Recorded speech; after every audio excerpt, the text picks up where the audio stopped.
आइए चलते हैं सुंदर सूर्यवंश की ओर यात्रा प्रारंभ कर। सभी सुख आसन में बैठे और सुख आसन में बैठ करके हाथ जोड़े। कहते हैं जो जी इस सूर्यवंश की वंशावली को श्रवण करता है उसको पूरी राम कथा श्रवण करने का फल प्राप्त है। बड़ी प्यारी ये वंशावली है, इसलिए सभी सुख आसन में बैठे और हाथ जोड़े। हाथ जोड़ करके इस सूर्यवंश की वंशावली को श्रवण करें।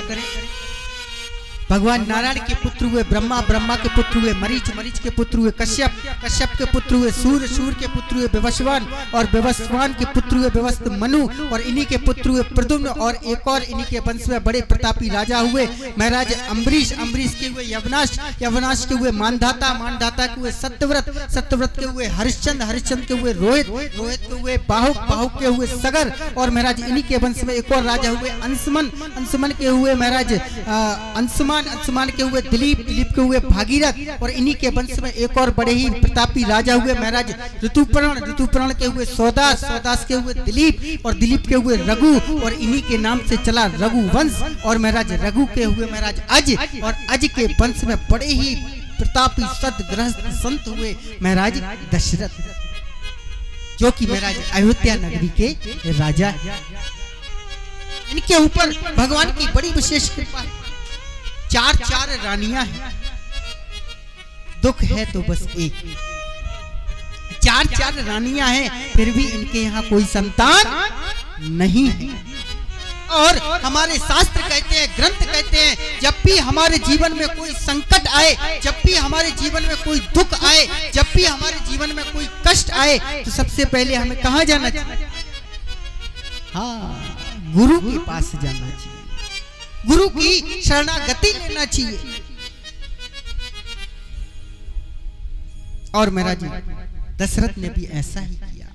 चारों रानियों को साथ में लिया और चारों रानियों को साथ में लेकर के चल पड़े महाराज गुरु के पास। सुखदेव जी कहते हैं राजन, एक बार महाराज दशरथ को आत्मग्लानि हुई और महाराज जैसी आत्मग्लानि हुई और मैया सुखदेव जी कहते हैं राजन सुंदर प्रभु जब से गर्भ में आए हैं, तुलसी बाबा मानस में लिखते हैं, जाति निते हरि गर्भ ही आए,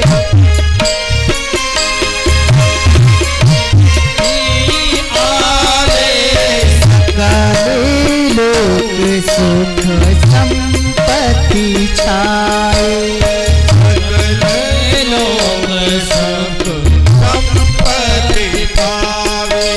और सुंदर समय आया, नौमी तिथि आई, मधुमास पुनीत आया, जोग लगन ग्रहवार तिथि सब अनुकूल हो गए और आज वो सुंदर दिवस आया। नौमी तिथि है, मधुमास पुनीत अवसर है, शुक्ल पक्ष है, अभिजीत मुहूर्त है और ठीक दिन के 12 बजे दशरथ जी महाराज के महल में मैया कौशल्या के यहाँ श्री राघवेंद्र सरकार का प्राकट्य हो गया। बोलिए श्री राघवेंद्र सरकार की। सब्सक्राइब करें ध्रुव कृष्ण जी के YouTube चैनल को और हमारे वीडियोस को सबसे पहले देखने के लिए बेल आइकन को दबाना न भूलें।